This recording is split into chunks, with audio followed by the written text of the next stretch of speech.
Remember Brielle's dad, the one who fell back in the spring? The call that started this whole season?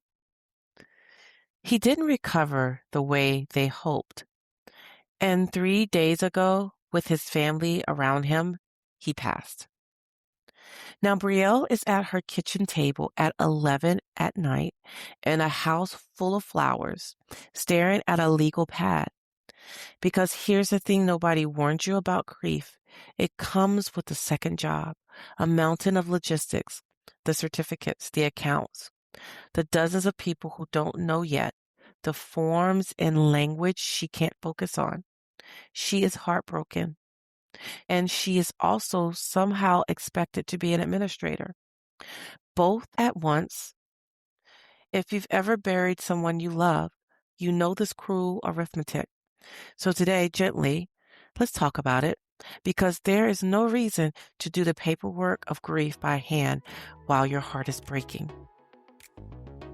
Welcome to AI for Working Moms. I'm Lakeisha Holloway, and this is season 3 of the 10-Minute Agent. This season, the theme is agents at the edges of life. Most of the time on this show, we use AI to make a full life run smoother. But every now and then, life hands you a season that isn't just busy, it's heavy. A diagnosis, a layoff, a loss, the seasons you can't optimize your way out of. So this season, I'm showing you something different, how to build a seasoned agent. One temporary helper built for one hard chapter and retired when that chapter passes. Not another thing to maintain forever, just enough support to get you through. Build with power, lead with trust. Let's get into it. Grief has logistics. That's the whole truth of this episode. Alongside the ache, there's a relentless to-do list, and it arrives at the exact moment you have the least capacity to handle it. Here's how I want you to think about it. Letting AI carry the admin is not avoiding your grief. It's the opposite. It's clearing the desk so you actually have room to feel it, instead of drowning in death certificates when you should be looking at photographs.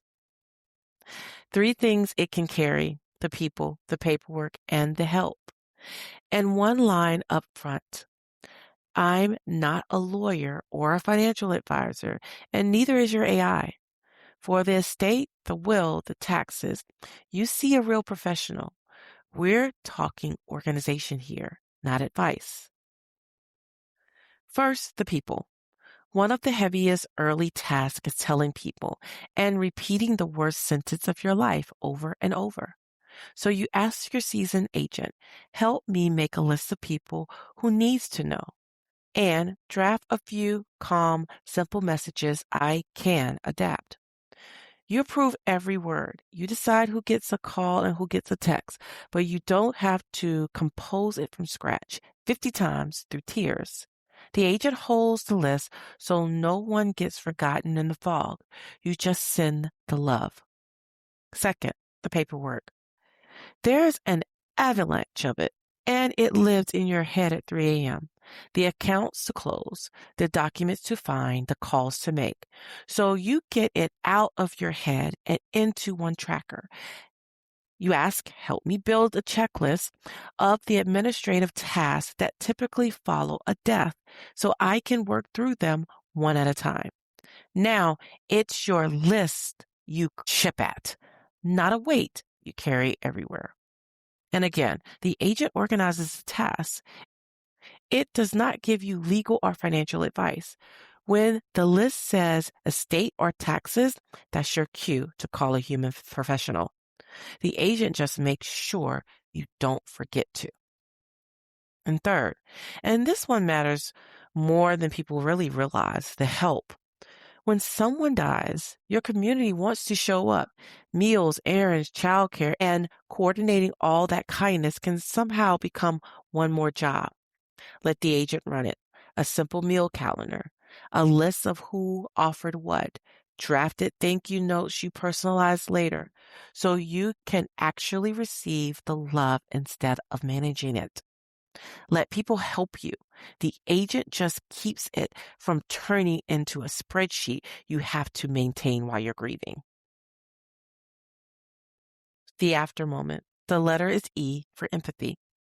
And here it points in a usual direction, right back at you. Empathy usually means considering the human on the other side. Today, you are that human. The whole point of handing the logistics to AI is empathy for yourself, protecting your capacity to grieve like a person, not process paperwork like a clerk. So let the machine hold the list and you go sit with the photographs. You cry. You tell the stories. That's not you avoiding the work. That is the work, the realest work there really is. So here's your action step, and it's gentle. If you're in this season tonight, put the admin in one place and hand exactly one task to your agent, just one. Let it lighten one corner.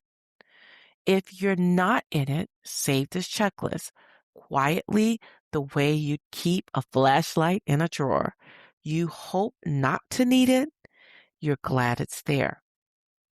And if you need somewhere soft to land, the AI Confidence Playground is there. The link is in the show notes. You don't have to be okay. You can just say so. And there's a companion to this one, a bonus episode for the caregiver's side of loss. If that's you, it's waiting whenever you're ready. Here's what I want to leave you with. The logistics of grief are very real and heavy, and they are not the point. The point is the love, the man your father was, the life he lived, the missing him that means you got something worth missing. Let AI carry the forms. You carry the love. That was always the right decision. So be gentle with yourself, Mama. You got this, and I'll see you in the next episode. Thank you for listening to AI for Working Moms. If today's episode gave you one thing you can actually use this week, do me a quick favor. Follow the show and leave a review. It's the simplest way to help another working mom find us. And if building an agent still feels out of reach, start with my free 10-minute agent workbook. It walks you through building your very first AI teammate start to finish in about 10 minutes. That's the foundation everything this season is built on. You'll find it at aiconfidenceblueprint.com/10-minute agent. Then come practice with us in the AI Confidence Playground, a free Facebook group where we learn and build real confidence with AI together. Want to know where you and your kids stand with AI right now? I've got 2 quick quizzes for that. Every link I mentioned lives in the show notes and at my podcast resources hub. Here's what I want you to remember, Mama. You don't have to do everything and you don't have to do it all at once. You can excel professionally without sacrificing your family on the altar of success. This is AI for Working Moms because the future of work should work for moms too. I'll meet you in the next episode.